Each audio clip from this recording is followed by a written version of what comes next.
Hello out there in video land. So today I thought that I would show you guys and review with you about how we use number bonds. Now you recognize this. We use these in math centers, right? And you know sometimes they have circles here, and these happen to be square ones. You also know that we could use these aimed like this, or we can turn them like this, or we can turn them like this. Any way we want to turn them to show parts and wholes of numbers.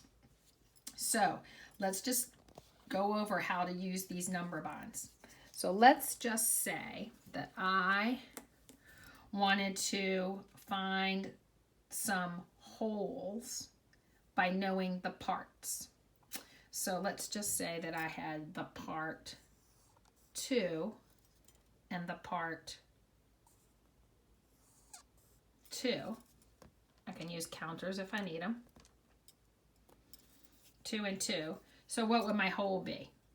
Of course, you guys didn't need counters for that. 4. Good job. Okay. And then if I wanted to show all the different ways that I could make 4, I could use these number bonds. So I'm going to go through and put 4 as my whole on all these number bonds.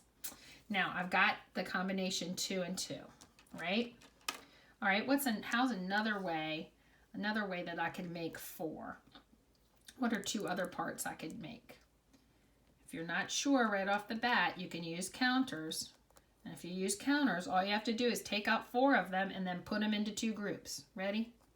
Boom, got 2 groups. So parts of 4, 1 and 3. Good. Now I'm going to slide my counters right down here. All right. Not two other parts of 4.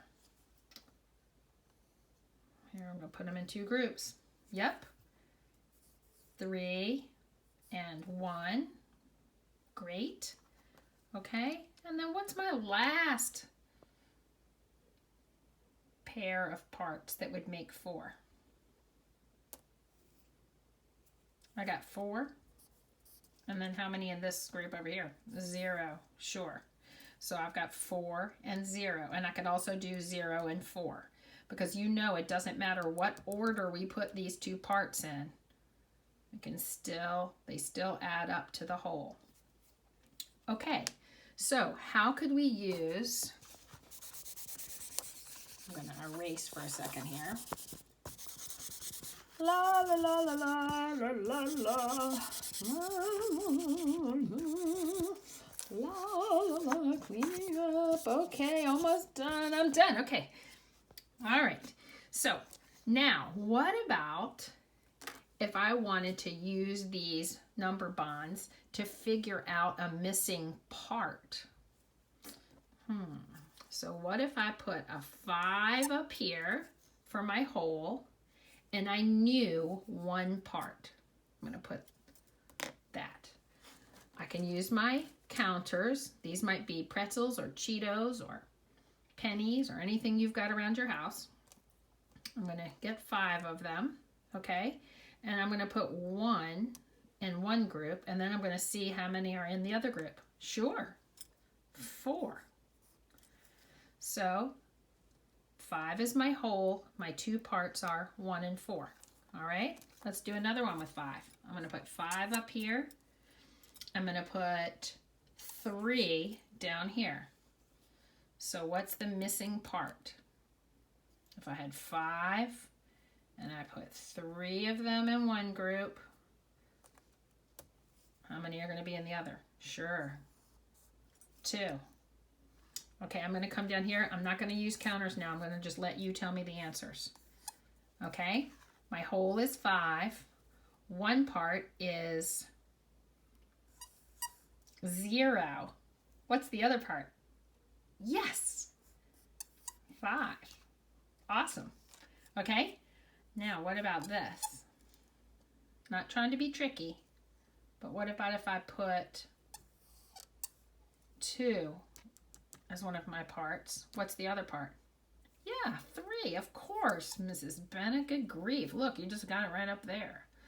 So remember, it doesn't matter what order they're in, because those 2 parts are still going to add up to this one whole. I can test whatever I've written in by putting the counters. There's 1 part, there's 2 parts. Put them together to get our whole. Double check myself. Yep, that's right. So you can use these number bonds to practice all kinds of part, whole practice.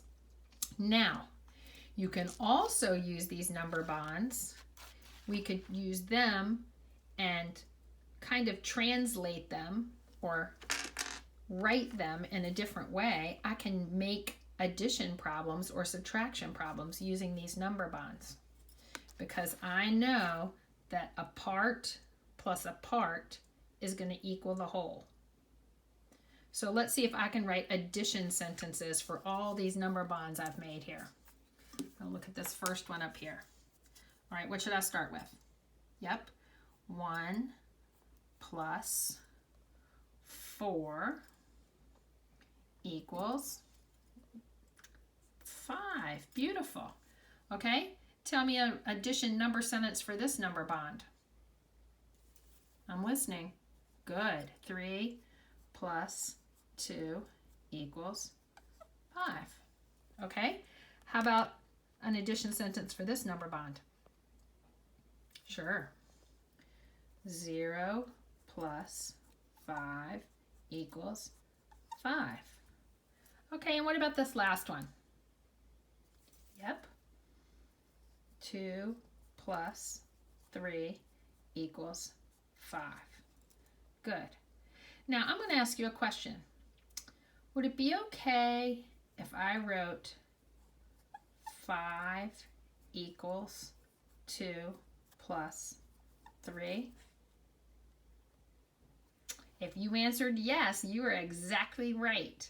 Because remember, this equal sign just means that whatever's on one side is the same as whatever's on the other side. So these two are balanced. So I know that 5 equals 2 plus 3. So even though usually when we do practice with math sentences, we usually write it this way, it's totally fine for you to start with your whole and say 5 equals 1 plus 4. That is still a number sentence and it is still true. What about if I wrote this?